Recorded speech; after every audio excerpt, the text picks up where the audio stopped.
여러분 안녕하십니까? 로렌스 리입니다.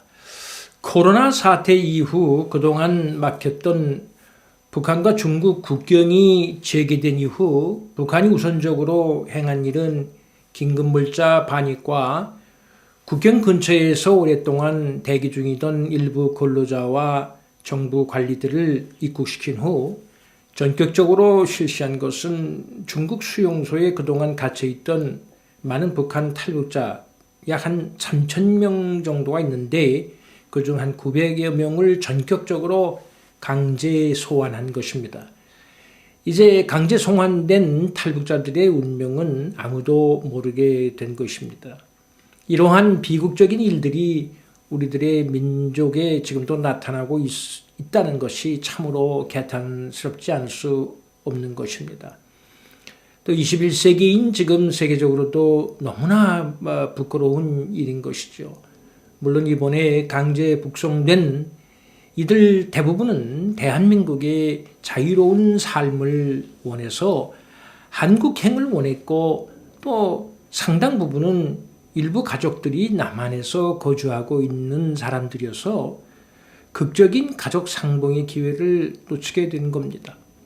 참으로 비극적인 일이 아닐 수 없는 것입니다. 중국 당국의 그 강제 북송 이유는 탈북자들이 망명자들이 아니고 미입국한 자들이라서 북한으로 추방시킨다는 것입니다. 너무나 어처구니 없는 비겁한 변명인 것이죠. 사실 그들 탈북자들은 중국에 살려고 미입국한 것이 아니고 대한민국으로 망명하기 위해 가장 용이하고 그리고 지리적으로도 가까운 중국을 선택할 수밖에 없었고 그들의 목표와 의사는 분명히 대한민국이라는 것이 명백한데도 그 모든 의사를 무시하고 또 국제법으로도요 금지하고 있는 모든 망명자들의 강제 송환 금지 원칙을 무시하고 그런 파렴치하고 그리고 양심이 없는 입장을 나타낸 것입니다. 중국은 항상 그래왔듯이 대부분의 국제법을 우습게 보는 시각을 갖고 있어요. 유엔 안전보장이사회의 상임이사국이면서 유엔의 주요 주도국 중에 하나인데도 불구하고 유엔의 주요 기구 중 하나인 UNHCR 즉 유엔 난민기구의 활동도 중국 내에서 허용하지 않는 곳입니다. 왜냐하면 UNHCR이 활동하게 되면 모든 망명자를 즉 망명을 희망하는 사람들은 그다지 어렵지 않게 가고자 하는 국가로 난민의 허가를 받아 이주할 수 있게 되기 때문입니다.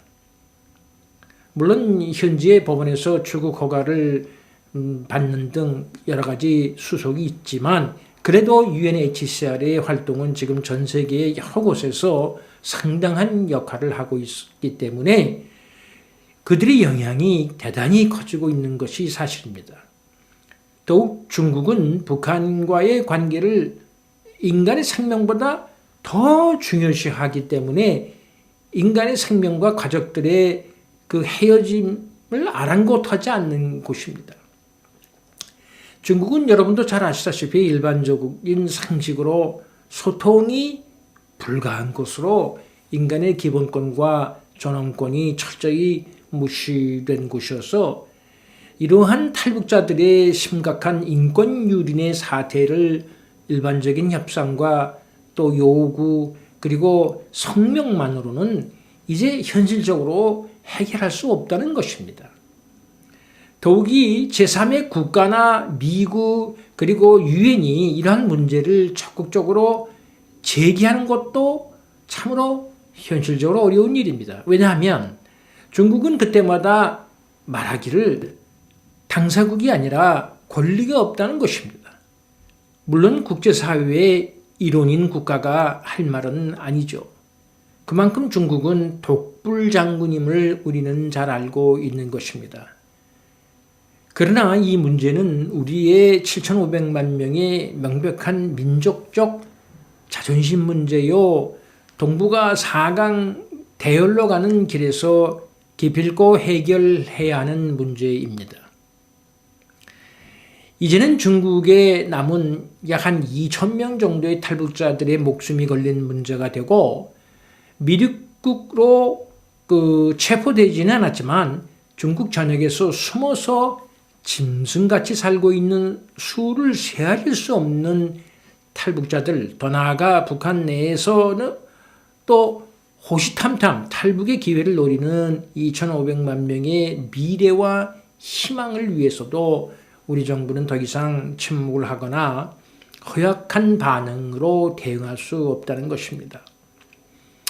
또 이제 우리는 세계 10대 강국으로서 목소리를 분명히 낼 줄 아는 용기가 절실히 필요한 때가 다가온 것입니다. 중국을 이제 더 이상 그들의 상습적인 협박과 오만에 우리 한반도의 문제를 갖고 역사적인 과거식으로 두려워하거나 혹은 통상 문제를 갖고 보복하는 후환의 대상이 아니라는 것을 말입니다. 시대는 바뀌었기 때문입니다. 이제 우리 정부는 더 이상 중국의 눈치를 보지 말고 당당하게 떳떳한 정의로운 모습을 보여주어야 합니다. 모든 문제는 피해서 해결이 되는 것이 아니고 적극적으로 나설 때에 해결되는 것이죠. 그렇다면 우리는 이제 이 문제를 어떻게 해결해야 할까요? 첫 번째로 대한민국은 문제의 당사국이라는 것입니다. 그리고 중국의 입장에서 대한민국을 협상의 대상국에서 결코 제외시킬 수 없다는 것입니다. 이 점을 강조하면서 문제에 강한 접근 이유를 제시해야 합니다. 두 번째로는 미륵국과 망명의 시도에 대한 구분을 명확히 하도록 논리적 접근을 기본 원칙으로 내세워야 합니다. 그것의 우선적 전제 조건은 망명자의 의사표시를 증거로 내세우도록 하여야 하는 것입니다. 이 포인트를 협상의 절대적 쟁취 안으로 삼아야 합니다. 그것은 모든 문제의 근원을 바꿀 수 있기 때문입니다. 세 번째로는 국가적 차원에서 모든 민간단체를 동원하여 세계적 여론을 일으켜야 합니다. 그리고 중국의 그 체면과 국가의 신용도가 떨어지도록 현실적 접근을 해야 합니다. 참고로요, 미국은 미성년 노동 착취 행위와 인권 유린 행위는 개인과 기업 그리고 국가에 대한 신용도 기준에 아주 치명적으로 부정적인 영향을 미치도록 하고 있습니다. 이 점을 우리는 잘 참고해야 합니다. 네 번째로는 사실 가장 중요한 부분이기도 합니다.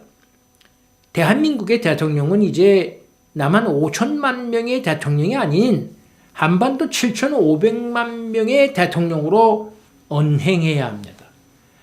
한 전직 대통령이 평양에 가서 연설한 대로 남쪽의 대통령이 아닌 바로 한반도를 대표하는 대통령으로 중국의 시진핑과 직접 단판식 대화를 해야 합니다.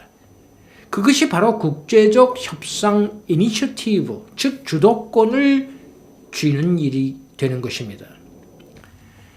시진핑이 곧 한국을 방문하지 않으면 안 되는 국제 정세가 이루어질 것입니다. 왜냐하면 그러한 정세들이 중국의 국내외적으로 지금 나타나고 있기 때문입니다. 그때가 기회인 것입니다. 그때를 맞추어 시진핑과 직접 실용적談판을 통해서 이 문제를 해결해야 중국에 있는 모든 탈북자들을 한국으로 이동시키도록 할 수 있는 것입니다. 더 나아가 다음 달에 미국 샌프란시스코에서 있을 미국과 중국 간의 정상회담에 영향을 미칠 수 있도록 미국의 워싱턴에서의 활동도 아주 중요한 것이 될 것입니다. 하여간 이러한 문제는 협상을 통하여 이루어질 문제이므로 대한민국의 경제적 저력으로도 일부 양보할 것은 양보함으로써 돈으로 살 수 없는 수많은 우리 동포의 소중한 인명을 구하는 아주 귀중한 그리고 역사적인 일을 이루어야 하는 것입니다.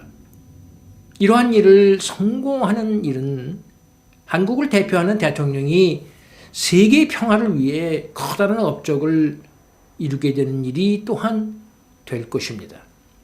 물론 예상되는 북한의 반발은 중국이 이번 러시아와 북한의 그 무기 거래를 통하여 불편한 심기를 활용하면 상당히 무마할 수 있을 것이며, 더 나아가 협상의 결과에 따라 북한의 입지를 자연스럽게 소외시킴으로써 동북아 힘의 균형을 변동시킬 수 있게 되는 것입니다. 더욱이 중국 입장에서도 사실 한국의 시장을 그렇게 쉽게 포기할 수 있는 것도 사실 아니며, 또 하나의 중국에서의 본 말할 수 없는 내심의 문제임을 우리는 잘 인식해야 할 것입니다. 그것이 바로 국제정치며 외교인데, 정치와 외교는 바로 협상으로 형성되는 것입니다. 이제 우리는 국제정치와 국제외교에서도 일본과의 타결뿐 아니라 중국과의 민족적 문제를 타결할 수 있는 역량을 나타내야 하는 것입니다.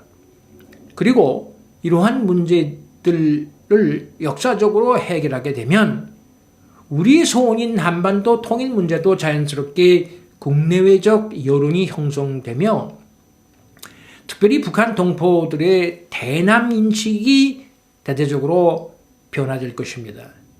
이미 북한의 대부분의 주민들은 남한의 대북 정책에 상당한 변화를 기대하고 있는 것입니다.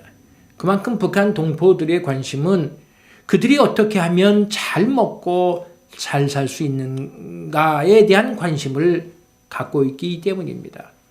북한 정권의 구호적 국가 운영에 이미 불신임이 이루어졌기 때문에 더 이상 기대를 하지 않고 있다는 것입니다. 기회는 만드는 것입니다. 그리고 그 기회는 현재 우리에게 호재를 가져다 주고 있는 것입니다. 윤석열 대통령 정권은 이 점을 잘 간파하고 역사적인 결단을 내리시기를 기대합니다. 그래서 이 문제는 사실상 우리의 손에 달려 있다고 해도 과언이 아닌 것입니다.